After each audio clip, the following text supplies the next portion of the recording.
বাড়ি থেকে বেরিয়ে পড়লাম, যাচ্ছি হচ্ছে আমার দিদির বাড়ি। দিদি তো অসুস্থ ছিল, হসপিটালে ভর্তি ছিল, দেখতে যায়নি। অটো থেকে নেমে গেলাম, নেমে এবার দিদির বাড়ির দিকেই আর কি যাচ্ছি।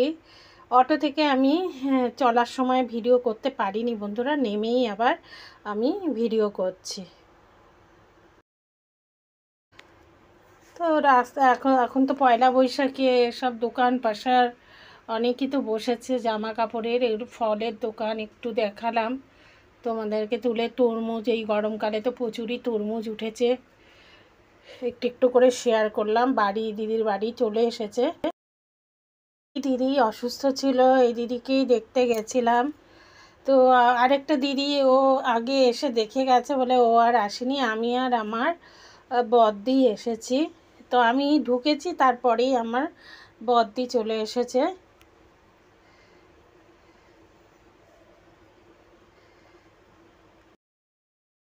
এখানে আমার দিদির ছেলে এঁকেছে, সেটাই একটুখানি শেয়ার করলাম।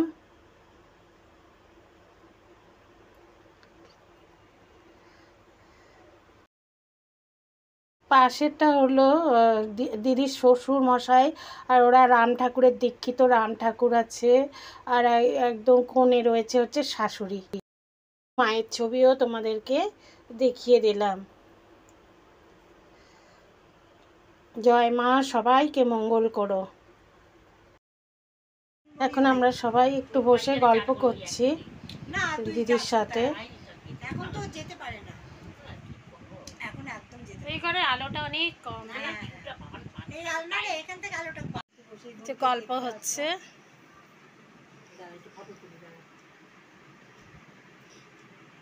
এখানে আমি আর দিদি ফটো তুলতে এসেছিলাম, তো ফটো তুলতে একটুখানি ভিডিও করে নিলাম দুই বোনের। তো ওই জন্য দেখো না, এই ভিডিওটা লম্বাটে ধরনের হয়েছে। দিদির ছেলের বউ নাতনি এলো এক্ষুনি, ফটো তুলতে গেছিল বাচ্চাটার। সেটা কি দেবো, সেটা কি দেবো?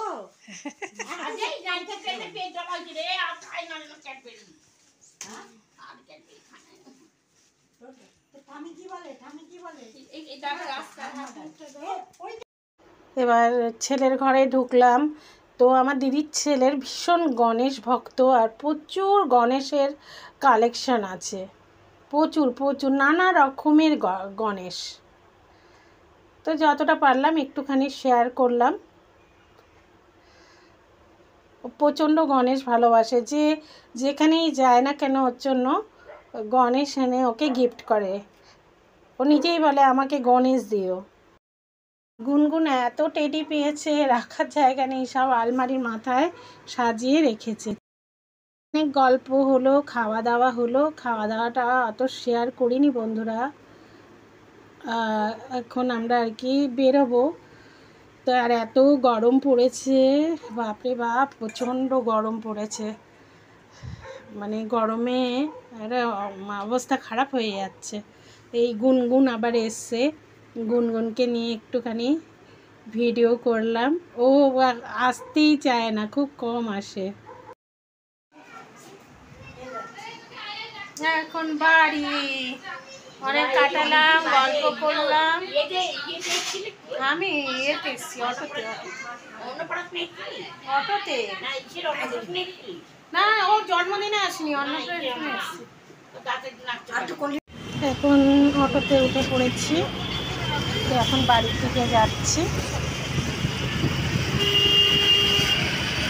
তো একটুখানি আমি শেয়ার করলাম, অটোতে যেতে যেতে একটুখানি আমি তুলতে পেরেছি, যেহেতু আমি অটোর সাইডে বসেছিলাম বলে। এখন রাস্তার মাঝেই আছি। তো এখনও অনেকটা পথ বাকি আছে, যেতে লাগবে। তো এবারে আর কি বাড়ি এসে কথা বলবো। এই মাত্র বাড়ি এলাম বন্ধুরা। তো ভিডিওটা তো শেষ করতে হবে, তার জন্য একটুখানি কথাও বলে নিই তোমাদের সাথে।